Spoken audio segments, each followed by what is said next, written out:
సమూహములో ఆయనకు ముందు వెళుచున్నవారు వెనక వచ్చుచున్నవారు దావీదు కుమారునికి జయము అని జయము అన్న అక్కడ కింద పుట్టినోళ్ళు ఏముందంటే హోసన్నా హోసన్నా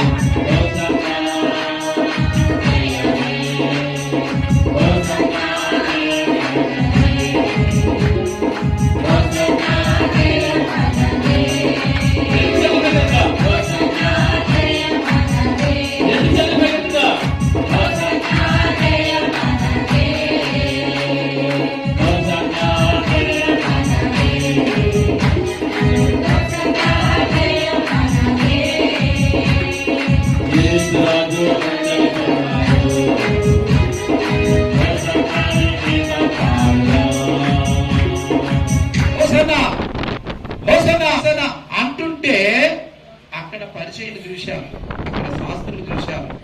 వీరు అంటున్నది నీవు విన్నావా?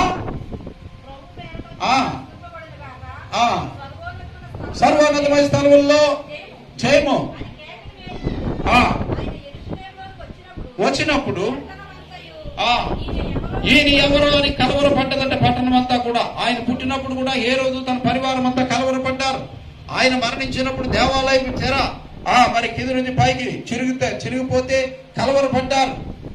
పడిపోతే ఇప్పుడు ఇక్కడ ఈ చైత్రయాత్రలో ఈ యెరూషలేం పట్టణం అంతా కలవరపడిపోయింది. ఇది ఎవరో ఇంత గొప్పవాడా, ఇంత జనం, ఇంత ఫాలోయింగ్, ఆయనకి జయము జయము అని అంటున్నారు అని కలవరపడటం జరిగింది. తర్వాత ఏమైంది?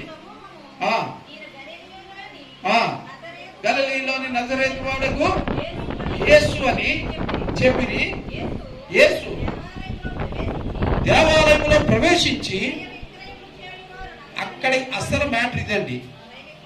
దేవాలయంలోనికి ప్రవేశించి అంటే గుడిలోనికి వెళ్ళి క్రయ విక్రయములు చేయుచున్న వారిని చూచి